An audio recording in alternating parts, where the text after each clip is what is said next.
500 lovers, 8 husbands, and a murder committed by a biological daughter to protect her mother from a violent lover. You heard that right. This isn't a movie script. This is the raw, unvarnished reality of the beauty icons of the 20th century. We often remember them as monuments of elegance, but history records them as the greatest rebels of the romantic world. From the wild spirit of Tallulah Bankhead to the formidable power of Elizabeth Taylor, let's discover, did their ultimate decadence propel them to the heights of fame, or plunge them into the depths of tragedy? Let us now revisit the passionate yet tear-stained love files of the following 10 legendary icons. In your opinion, who will be the most intense name on this list? Leave a comment with your prediction before we begin. 1. Tallulah Bankhead, the rebel queen who needed no crown. Gentlemen to say so, but I can assure you. In Hollywood history, few names made gentlemen feel both desire and apprehension, like Tallulah Bankhead. Before the world knew modern liberated icons, Tallulah was there in a league of her own, breaking every rule with an arrogant smile and that signature husky voice. Born into a prestigious political family, her father was once the Speaker of the U.S. House of Representatives. She was expected to become a dignified lady living in silk and propriety. Instead, she chose to become the family's greatest prodigal child. For Tallulah, life was a grand stage where she didn't just act. She lived every moment to the dregs, defying every prying eye. Old film circles still whisper a staggering number regarding her lovers, 500. Regardless of the number's accuracy, what shocked people more was her absolute freedom in choosing partners. In an era when society viewed gender through a strict lens, Tallulah openly lived her truth. She didn't care if someone was a man or a woman as long as they sparked a thrill.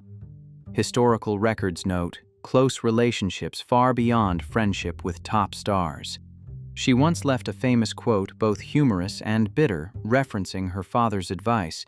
"My father warned me about men and booze, but he never mentioned a word about women and cocaine." Tallulah's most familiar image was at all-night parties. A cigarette always in hand, calling everyone darlings.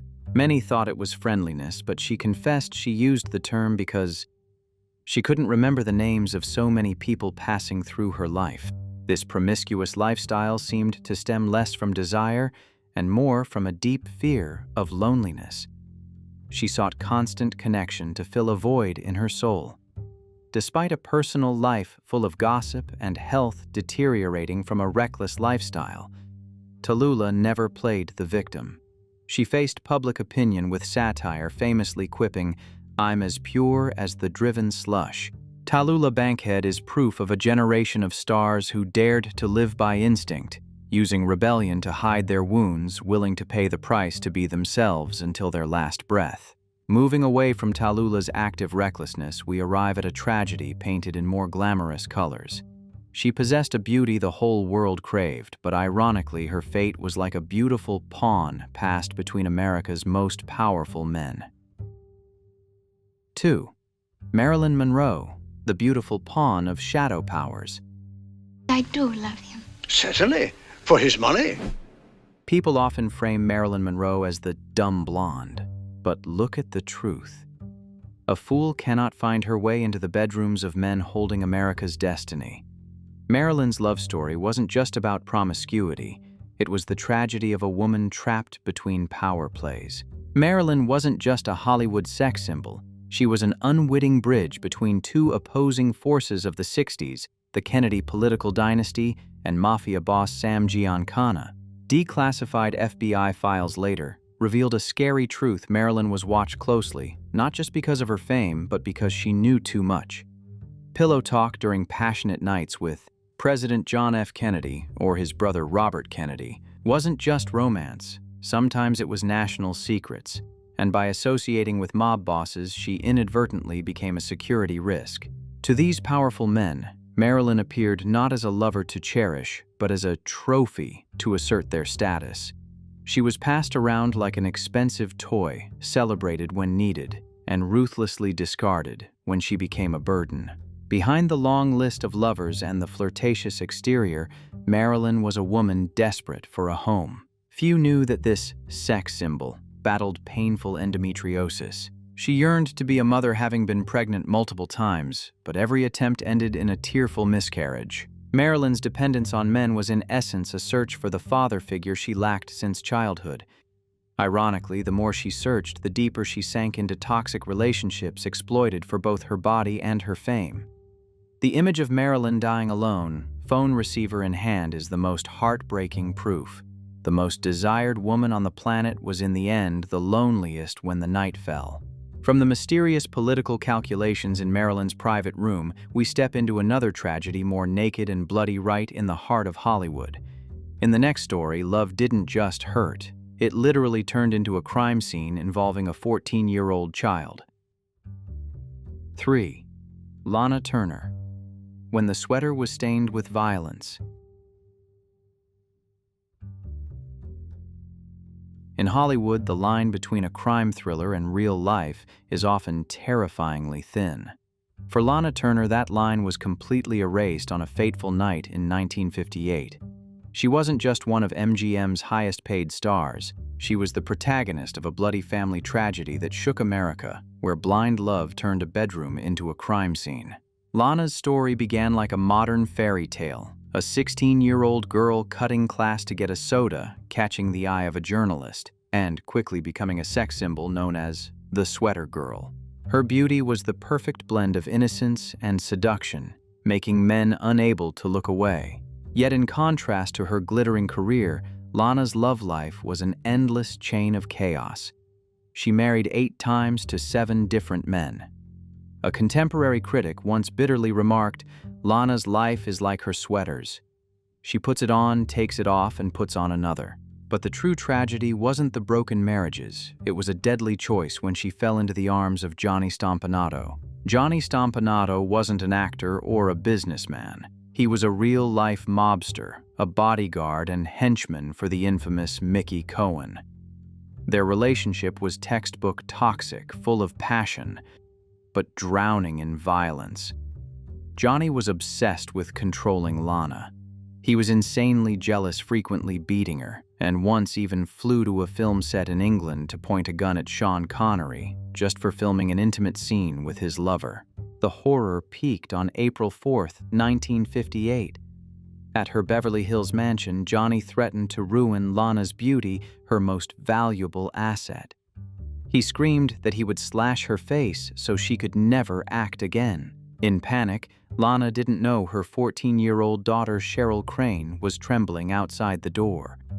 Driven by an instinct to protect her mother from the monster screaming in the room, Cheryl ran to the kitchen and grabbed a long knife. When Johnny lunged at Lana, Cheryl rushed in and delivered a fatal stab to his stomach. The case caused a media earthquake dubbed the scandal of the decade. Lana Turner faced her life's hardest role standing in court to save her daughter from a murder charge. The courtroom became the most tragic stage Lana had ever stepped onto.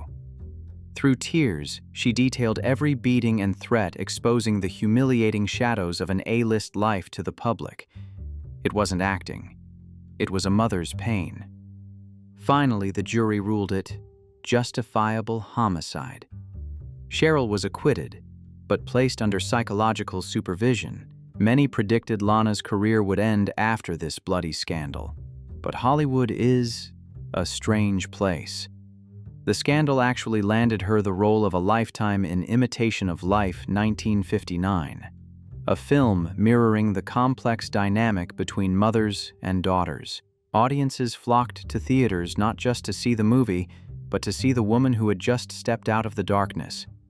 Lana Turner proved she possessed incredible resilience. She might fail in love, be battered by men, but she never let circumstances break her completely. She stood up, fixed her makeup, and continued to shine even with a heart full of unhealed scars. Leaving the violent trauma of Lana Turner, we move to a woman who never accepted the role of victim. She didn't fear men. Men feared her. A beauty dubbed the world's most beautiful animal, who made the golden voice of Frank Sinatra kneel and beg for love. 4. Ava Gardner, Hollywood's sweet poison. How do you do? My name is Mrs. If Hollywood needed a definition for the term femme fatale, a deadly woman, Ava Gardner was the living embodiment. The press of the time exclaimed she was the most beautiful animal in the world. But behind those hypnotic green eyes and fiery figure was no fragile doll. She was a wild, untamable soul, ready to burn any man who dared enter her life. Unlike her peers who tried to maintain a pristine image, Ava lived by her instincts. She drank like a man smoked constantly and swore with the natural ease of a sailor. In love, Ava Gardner was never the passive one. She was the hunter, not the prey. The men who passed through her life were legends, from the eccentric billionaire, Howard Hughes, and intellectual bandleader, Artie Shaw, to star Mickey Rooney. But her most defining and destructive romance was with Frank Sinatra, the golden voice of America. Their marriage was likened to two volcanoes placed side by side, always on the verge of eruption. Frank loved Ava to the point of obsession. Legend has it that in fits of jealousy and despair over the fear of losing her, he once held a gun to his head in a hotel room, threatening suicide. Ava was the only woman who could bring the most powerful and flirtatious man in the world to his knees, begging for love. However, the price of this absolute freedom and promiscuous lifestyle was a deep loneliness few understood. Behind the all-night parties lay the silent tragedy of a woman denied the right to motherhood by the cruel machinery of the entertainment industry. Under the strict MGM contracts of the time, female stars were treated as property, and pregnancy was a violation. Ava endured painful abortions to preserve her figure and career. That physical and mental trauma haunted her for the rest of her life, leading her to confess in her autobiography that she never truly found complete happiness. In the end, Ava Gardner chose to leave the Hollywood spotlight to live her final years in London, away from the prying eyes of the media. She lived exactly as she declared, no regrets, no apologies. Ava is proof that a woman can be fatally seductive and ruthlessly strong, yet carry within her wounds that never heal, wounds carved by fame itself. While Ava Gardner was a fire burning everyone with overt wildness, the next character is an iceberg deceiving all with a saintly appearance. She is the symbol of elegance, a real-life queen. But her Hollywood past holds romantic secrets that make us question the very definition of a virtuous lady.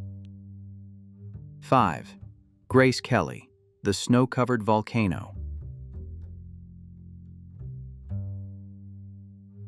When Grace Kelly is mentioned, the public defaults to the image of pristine elegance, a standard of aristocratic propriety with white gloves and a flawless demeanor. However, few suspect that behind that unreal perfection lay a vibrant and bold love life that made even Hollywood's most seasoned players wary. Alfred Hitchcock, the legendary director who worked with her, offered a subtle but terrifyingly accurate comparison. Grace is like a snow-covered volcano. The surface was cold and distant, but underneath molten lava was ready to erupt at any moment. On the sets of the 1950s, Grace Kelly was not a naive girl needing protection. She was a woman of agency and desire. She had a tendency to be intensely attracted to older, mature men, usually co-stars, who were already married. The most scandalous affair, which nearly buried her rising career, was with Ray Milland, a leading man much her senior with a stable family. The affair blew up so spectacularly that Milland's wife called the press directly to threaten exposure, causing Grace's virtuous image to wobble violently. The public began whispering less flattering nicknames, labeling her a dangerous manhunter. But the peak of Grace's liberated mindset occurred while filming Mogambo in the African wilderness. There, she quickly fell into a romance with the King of Hollywood, Clark Gable. When confronted with rumors of this on-set affair, instead of denying it or acting shy, Grace delivered a response that went down in history, both humorous and nakedly honest. What else is there to do if you're alone in a tent in Africa with Clark Gable? That sentence stripped away the facade to reveal the real woman, a modern soul who dared to live true to her instincts and emotions, defying the strict moral ruler society tried to slap onto the wrist of an A-list star. Unlike Grace Kelly, who was born into silk and used her beauty to conquer gentlemen, our next character started from a much lower place. To climb from the bottom of society to the peak of fame, she turned the bedroom into a stepping stone and viewed sex as Hollywood's most honest currency. 6. Joan Crawford, when ambition is forged in flesh. No one was born Joan Crawford. It was a created name, a molded persona, and a monument built on sweat tears and the most naked physical exchanges. Before becoming the queen of MGM, she was just Lucille LeSueur, a girl from a dirt-poor working-class background who once scrubbed school floors to pay tuition. That extreme poverty forged a terrifying ambition within her. She would rather sell her soul and her body to the devil than return to the misery of her past. In Hollywood of the 1920s and 30s, the casting couch wasn't an urban legend, it was an unwritten law, and Joan Crawford, with her powerful survival instinct, decided to be the best player in the game. She didn't walk into producers' hotel rooms as a naive victim. Conversely, she entered with the agency of someone conducting a fair transaction. She gave the fervor of her youth, and they gave her the chance to shine under the spotlight. There are chilling anecdotes about how tycoon Louis B. Mayer and the MGM PR machine struggled to whitewash Joan's past. Huge sums were spent hunting down and destroying risque dance reels from her unknown days, or covering up sex scandals that could ruin the movie star image the studio was painstakingly building. Joan knew exactly where her value lay. She once declared, coldly but with immense weight, "If you want to see the girl next door, go next door. But me, I am a star."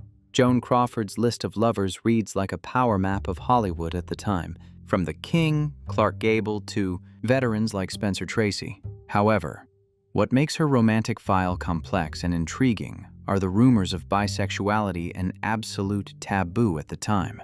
In the hushed parties of the elite, whispers circulated about a murky relationship between Joan and another sex symbol, Marilyn Monroe. Although Joan publicly dismissed Marilyn as vulgar, later archives hint at an awkward encounter between the two where sexual curiosity led to impulsive acts. Or consider her tense yet ambiguous relationship with Barbara Stanwyck, creating a tangled web of gender and power. Joan Crawford didn't love men, and perhaps she didn't love women in the conventional sense either.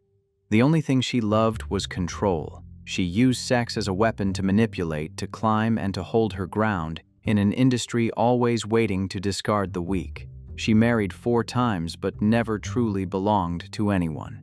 Even when her last husband died, leaving her a seat on the Pepsi board of directors, she continued to fight, using her allure to consolidate power. Joan Crawford's life is the cruelest proof of the saying, "There is no such thing as a free lunch." She ate at the banquet of fame, but the price was a calloused soul, a family life rife with violence, as the memoir Mommy Dearest later exposed, and ultimate isolation at the summit. Leaving behind the calculated ruthlessness of Joan Crawford, let's rewind to the silent era to meet the first victim of modern media. She was the girl every man wanted to own. But that very sick obsession of the public pushed a fragile soul into an asylum far too young. 7. Clara Bow, the tragedy of history's first it girl. Before the world had Marilyn Monroe and long before the concept of a social media star was born, Hollywood had Clara Bow. She was the one who defined the term it girl that we use today. A girl possessing natural sexual magnetism, a certain something, it, that cannot be named but makes her irresistible. But sadly, Clara Bow was also the first and most painful casualty of the brutal media machine, where they lift a star to the clouds only to shove them into the abyss for entertainment. In the roaring 1920s, Clara was the embodiment of the American dream, rising from the Brooklyn slums to become a box office queen. On screen, she was liberated and rebellious with her cropped hair and heart-shaped lips. Audiences loved that wildness, but they failed to distinguish between acting and reality. They desperately wanted to believe the fabricated stories that Clara was a sexual, wild animal in real life, just like her characters. That morbid public hunger fed one of the most malicious rumors in Hollywood history, the USC football team scandal. A shocking story spread across America that Clara Bow had slept with. The entire USC Trojans football team, including the coach. The tabloid The Coast Reporter published these obscene and blatantly fabricated details, turning Clara from an idol into a punchline. In reality, the source was Daisy DeVoe, a former secretary Clara had fired for embezzlement. To exact revenge and blackmail her, Daisy sold lies about her former boss's private life to the press. Although Clara won in court, her reputation was completely destroyed. In the eyes of the public, the truth mattered less than a sensational story. But Clara's tragedy didn't stop at rumors. She lived in constant fear of genetics. Clara's mother suffered from schizophrenia and had once nearly killed her with a knife when she was a child. The immense pressure of being labeled a sex symbol, combined with the haunting fear that she would go mad like her mother, eroded the young girl's mind. In the end, Clara Bow, the brightest star of the silent sky, chose to retreat permanently from the limelight at just 28 years old. She lived in seclusion, refusing all interviews, carrying the pain of someone betrayed by her own audience. Clara's story is the earliest warning about the dark side of fame. When you become an it girl, you cease to be a human being. You become a toy for the public. While Clara Bow was crushed by strict moral standards in another corner of Hollywood, a cold German woman dared to tear those rules apart. She didn't just sleep with men. She openly flirted with their women, living a life so free that her lawful husband had to bow his head in acceptance. 8. Marlene Dietrich, the absolute freedom of the Blue Angel. In Hollywood chronicles, there are stars drowned by scandal and stars who stand above scandal. Marlene Dietrich belonged to the second group. She wasn't just an actress, she was a symbol of coldness, elegance, and a liberated lifestyle that was half a century ahead of its time. People didn't dare gossip behind Marlene's back, because she lived her life openly, arrogantly, and so carelessly that the moral standards of the time became meaningless before her. Marlene Dietrich had a legal husband, Rudolf Sieber, but their relationship was a giant puzzle to the public. They didn't live together, they had no constraints yet, they never divorced. It was a silent pact, a civilized agreement between two people who respected each other's freedom absolutely. Rudolf didn't just accept that his wife had dozens of lovers, he played the role of a confidant, a capable assistant helping her manage those relationships.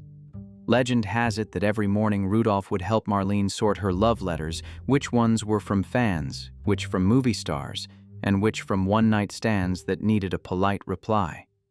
This understanding made Rudolf the only man Marlene never abandoned, even when her heart skipped a beat for countless others. Marlene Dietrich's allure knew no gender. She pioneered wearing tuxedos on screen and kissed a woman in the film Morocco 1930, an act that shocked the globe. Off-screen, she was a key member of the Sewing Circle, a code name for a group of powerful Hollywood actresses who loved women. Her list of lovers stretched from literary giants like Ernest Hemingway and stars like Yul Brynner and John Wayne to famous beauties like Mercedes D'Acosta. For Marlene, love wasn't possession, it was an experience. She loved passionately caring for her lovers every meal and sleep. She was famously a great cook. But when the emotion ran dry, she would leave decisively without sentimentality. A famous story about Marlene's charming ruthlessness involves President John F. Kennedy. Invited to the White House in her later years, she still exuded a magnetism that flustered the young president. When Kennedy asked about her relationship with his father, Joseph Kennedy, years prior, Marlene replied nonchalantly, "No, son, I never slept with him, but I can sleep with you."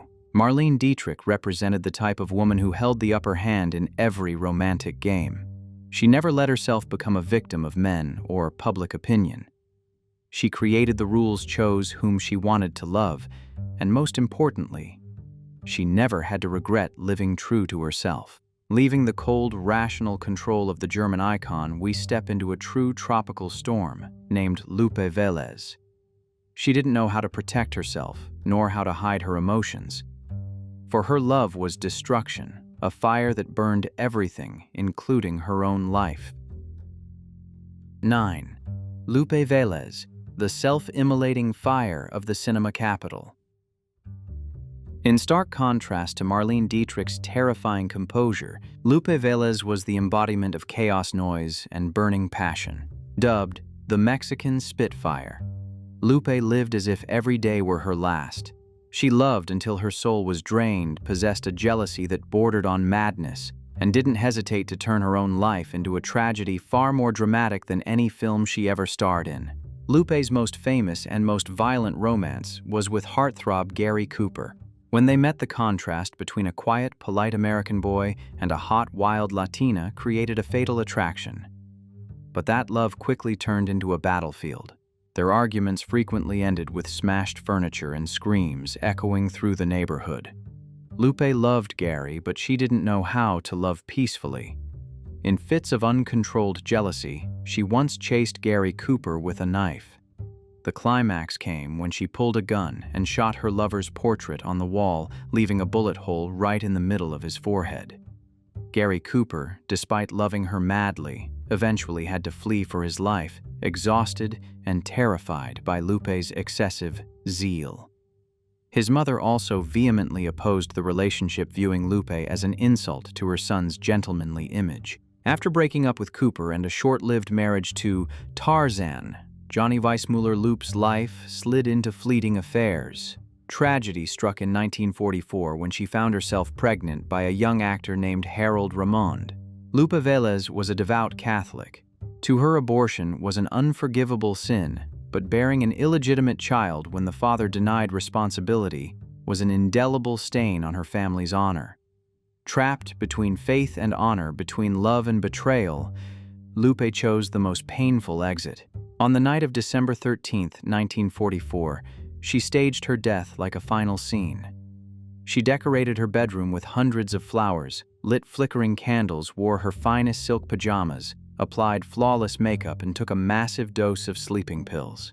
She wanted to depart like a sleeping queen, leaving behind a bitter suicide note to her unfaithful lover. However, reality was far crueler than that romantic setup.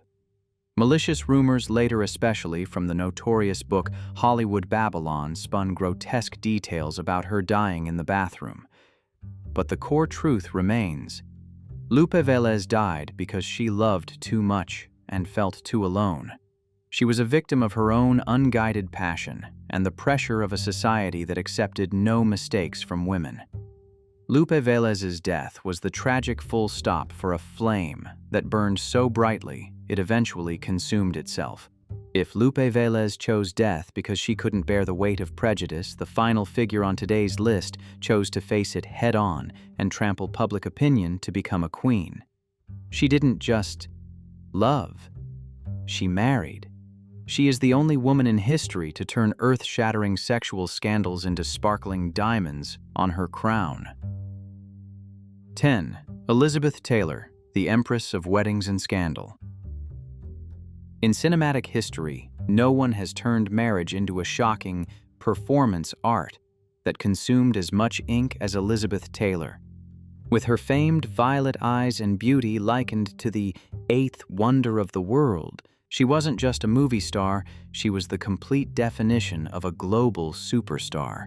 Her life was an impossible script, featuring 8 marriages to 7 men, accompanied by countless near-death illnesses and the world's most expensive jewelry collection. The love triangle between Elizabeth Taylor, Eddie Fisher, and Debbie Reynolds is still considered the godfather of all Hollywood scandals. In 1958, when her third husband, Mike Todd, died in a horrific plane crash, Elizabeth fell into utter despair. During those dark days, her best friend Debbie Reynolds sent her own husband, singer Eddie Fisher, to comfort the young widow. However, that comfort quickly turned into a forbidden romance. From a pitiful widow sympathized with by all of America, Elizabeth suddenly transformed into the most hated homewrecker of the era when she fell into the arms of her best friend's husband. The public was outraged, audiences demanded a boycott of her films, but she chose to face the storm with astonishing pride. "I cannot control my heart. I only live by what it tells me." The affair with Eddie Fisher was merely the prelude to the greatest and maddest romance of her life, Richard Burton. Meeting on the set of the blockbuster Cleopatra, the fire between them raged so fiercely it burned down both of their existing marriages. The attraction of Liz and Dick was so immense that the Vatican publicly criticized it, calling the relationship erotic vagrancy. But the more it was forbidden, the madder they loved. They married, divorced, and remarried. Their life was drenched in strong liquor, fiery arguments, slaps to the face, and million-dollar diamonds used as apology gifts. Richard Burton once metaphorically described her, "She is the ocean, the abyss she is my Armageddon." Elizabeth Taylor is the most vivid proof of the power of beauty and resilience. She lived a life with no regrets, no apologies. She taught the world that a woman can make mistakes, can fall off her horse, but can still stand up, hold her head high, and make the whole world kneel at her feet. She was never the victim of a scandal. She was the master of the game. Closing the files on Hollywood's 10 thorniest roses, perhaps we shouldn't view them with judgment. Behind those long lists of lovers were lonely souls craving to be loved in a world that was glamorous but fake. Whether the ending was tragedy or glory, they dared to live true to their instincts, something not everyone has the courage to do. What about you? Which of these 10 stars' lives haunts you the most? Do you sympathize with Marilyn Monroe's tragedy, or do you admire Elizabeth Taylor's pride? Let me know in the comments below. If you found this video interesting, don't forget to hit like, share, and subscribe so you don't miss the next fascinating historical secrets. Thank you for watching. Goodbye, and see you in the next video.